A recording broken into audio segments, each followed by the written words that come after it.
Y'all, I have to let you in on something pretty special. It's called Box of Style. It's a luxury subscription experience curated by designer Rachel Zoe, and it's delivered 4 times a year. Box of Style is the subscription experience for women who may have been hesitant toward subscriptions in the past. They sent me a gorgeous pair of sunglasses and a beautiful necklace, both of which I am wearing right now. Head on over to boxofstyle.com/mom. That's box, B-O-X, of style.com/mom, and apply code MOM25 at checkout to take $25 off your first season of Box of Style.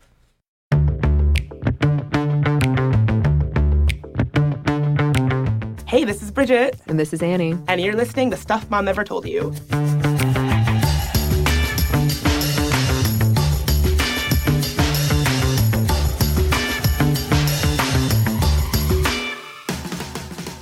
Now today, it's 420. Yay! Whee!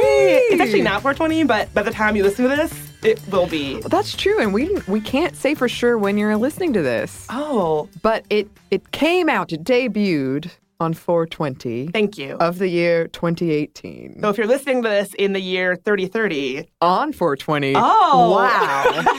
What a coinky-dink. Congratulations on being a time traveler. Yeah. You're probably like, am I high? I don't know. So we wanted to do an episode commemorating the day. Annie, did you happen to catch the viral gubernatorial candidate Cynthia Nixon's video about marijuana? I did not, Bridget, actually. So basically, if you don't know, Cynthia Nixon, a.k.a. Miranda from Sex and the City, redhead, fiery, mother to Brady, wife to Steve. I watch the show religiously, in case you can't tell.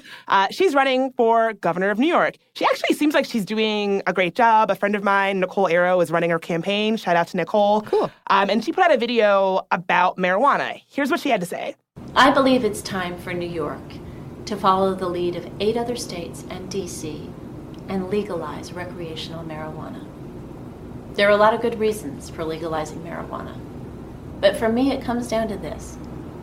We have to stop putting people of color in jail for something that white people do with impunity. 80% of the New Yorkers who are arrested for marijuana are Black or Latino, despite the fact that whites and people of color use marijuana at roughly the same rates. So that's what she had to say. People are pretty excited about her campaign. They were already pretty excited, but now they're even more excited that she came out as pro-legalization of marijuana for New York. And it's actually kind of interesting, right? New York is a pretty liberal state. You would think that it would already be legalized, but it's not. Yeah. Over on my other podcast, Food Stuff, we also have a 420 episode on edibles. And I was trying to research all the laws in the United States, recreational versus medicinal. And whoa, did I get confused. And it sounds like nobody's really sure what's going on. Exactly. So let's back up a little bit. So it turns out that about 6 in 10 Americans, that's 61%, say that the use of marijuana should be legalized. Now, this is data from the Pew Research Center. And it is actually pretty confusing about where it's legal, in what way it's legal, how it's enforced across the country. It's a little bit confusing. So here are some baseline facts that even us as non-legal scholars can agree are the facts. Earlier this year, recreational marijuana became legal in California, which is the most populous state in the country. In 2012, Colorado and Washington State became the first states to legalize marijuana for recreational purposes. So that means you could just go to a store, buy a joint, and smoke it on the street just for funsies. Wow. Yeah, imagine. I know. Since then, 7 more states and Washington, D.C. have followed, although Vermont and D.C., while allowing marijuana possession and growing, continue to bar sales for recreational purposes. Now, as someone who lives in D.C., I can tell you, it kind of goes back to what you were saying earlier, Annie. D.C. kind of operates in this kind of, I guess you would call it a weird legal logistical gray area. Technically, it is legal to possess marijuana in Washington, D.C. It is not technically legal to smoke it in public, although if you are smoking it in public, the worst that can happen to you is a ticket. Police have to actually see you smoking. If they see smoke and they assume you're smoking, they can't do anything. But if they have to, like, actually see you smoking to, stop you. Mm-hmm. Also, it's still technically illegal to buy it. But what that means is D.C. now operates on this kind of wink, wink, nudge, nudge system where you can buy it, but it's like it's like a gift. Like, oh, you're actually buying the lighter, but we're doing a promotion right now. Yeah. And with the lighter comes a free joint. It's like, so it's a little bit like, I mean, it's basically legal. I should also point out that it is still legal on federal land. And so in D.C., a lot of land is federal. So sometimes if you're on one part of the sidewalk, you're not on federal land. If you're on another part of the sidewalk, you are on federal land. Whoa. So that can be a little bit tricky. Yeah. But for the most part, in D.C., it is legal, even though it's exactly what you were talking about earlier, where it's that kind of tricky, confusing. Like, people I know who smoke weed and live in D.C. still don't know the specifics of how the legislation works, because it is confusing. Yeah, and I mean, not to mention it's still illegal on the federal level. Exactly. So there's the whole problem of how do these legal businesses in their state operate? I mean, it's tax season as well. They, from what I understand, all the profit has to be in cash or something. Like, it's just very convoluted, complicated. I've also read that in some states, it is illegal to smoke it in public. And that's why edibles are so popular, is because it's hard to say if someone's eating a brownie. I don't know. It's one of the reasons that that industry in particular is seeing exponential growth. That is interesting. You know a little something about edibles, don't you, Annie? What are you implying, Bridget? All right, we'll move on. So, interestingly enough, there's been new legislation introduced in 2 states, Utah and Oklahoma, to legalize marijuana. Now, those are 2 of the most conservative states in the country, which really seems to indicate that as a country, we are moving more toward legislation and less toward cracking down on people for smoking weed. Right.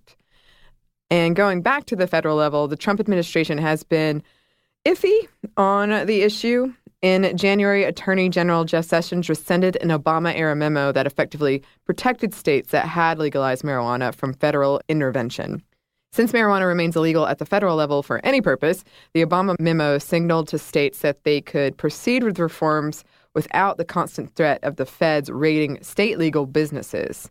Sessions' move, however, revived the possibility of federal intervention, telling prosecutors they could crack down on marijuana even if it's legal under state law. But over the past week, Trump promised not to go after marijuana suppliers and users who are obeying their state laws. So it's like... I know. It's hard to say. And I'm someone who, I don't trust Trump, as y'all know. No. And so I'm like, oh, you said this? We'll see. That's how you were feeling that day. Exactly. I'm like, I'll give that a we'll see how it goes. In my book. But something to know is that even John Boehner, remember him? Yep. Well, the former Speaker of the House, who once said that he was, quote, unalterably opposed to legalization, has recently, quote, evolved on the issue, and he announced that he'd be joining Acreage Holding, a group that cultivates and distributes cannabis across 11 states and hopes to roll back federal restrictions on the drug. So even old stick-in-the-mud Boehner is coming around on the issue. Yeah, he evolved to seeing there's money to be made. I mean, listen, the only color that matters is green. Really? Well, that works on 2 levels. I just got it, Bridget. Wow, it's a slow reaction time. What? I don't appreciate the implications. Listen, y'all, I gotta level with you. If you listen to earlier iterations of the show, you know that sometimes we'd have episodes that are all around somebody's unpopular opinion. And I don't think I ever really waded into the unpopular opinion territory. I hope that we'll get some good Annie unpopular opinions going forward. But today is a Bridget unpopular opinion. And that opinion is, I hate 420. And I'll tell you why after this quick break. Did you know that leotard and cardigan were men before they were items of clothing? Or that denim is actually named after the city of Nîmes in France? Jeans after Genoa, Italy? This is April Callahan. And Cassidy Zachary. We're fashion historians and the hosts of Dressed, The History of Fashion, a new podcast where we explore the who, what, when of why we wear. With over 7 billion people in the world, we all have one thing in common. Every day, we all get dressed. So please join us every Tuesday, starting February 27th, as we delve into the rich cultural and social history behind clothing.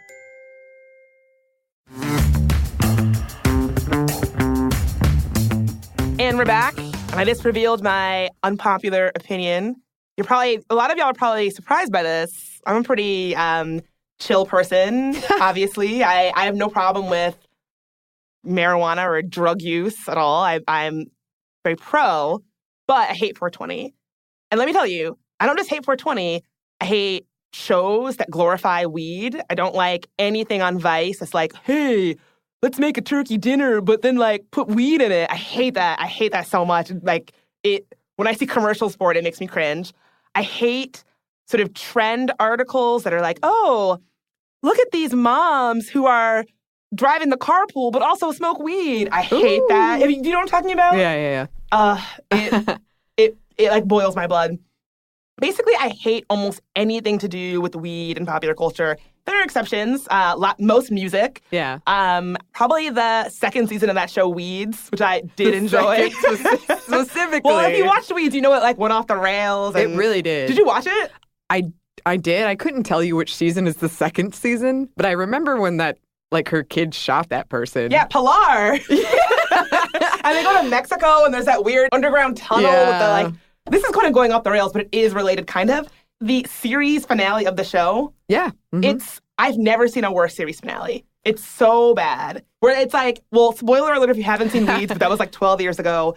It fasts forward 20 years into the future. So they're like in hover cars, and it's the future. Uh-huh. And Nancy Botwin basically opens the Starbucks of weed, Oh, it's sure. like the weirdest. And the episode before that ends with her in one of the show's typical sort of, how's Nancy going to get out of this one? Like, she's being held up at gunpoint by gangsters.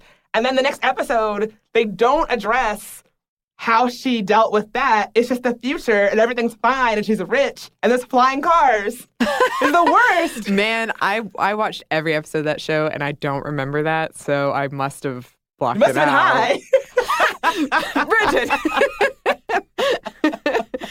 It's clearly meant to be like, it's the future. We have like wild technology y'all have never seen because it's the year 2030 or whatever. It's so bad. If y'all have seen it, basically it's one of those shows that I watched all the way through and I was like, it, I am owed a series finale. I know it's a bad show, but I dedicated a lot of my time to it. I'm owed some wrap up. Mm-hmm. It was not a good choice. I would like to point out that this is the second time you've mentioned the year 2030 or 2031. So whoever is in 2030 listening to this and is high is freaking out right now. Thinks you're trying to communicate to him or her. If you're high right now, please get in touch with me. If you're high, I'm trying to give you a signal. You're right. It is a pattern. You're right. I'm speaking to you. This person's gonna try to travel back in time. Oh man. Oh, this is getting like trippy and meta. It is. Yeah. It is. I didn't know it was gonna go this way. Yeah, we've gone into some interesting stoner territory. We really have. I like it. Mm-hmm. Okay, so you're probably thinking, wow, Bridget is the biggest buzzkill of all time. Not only is she shitting on the series finale of Weeds, but she doesn't even like 420. And here's why. So I have no problem with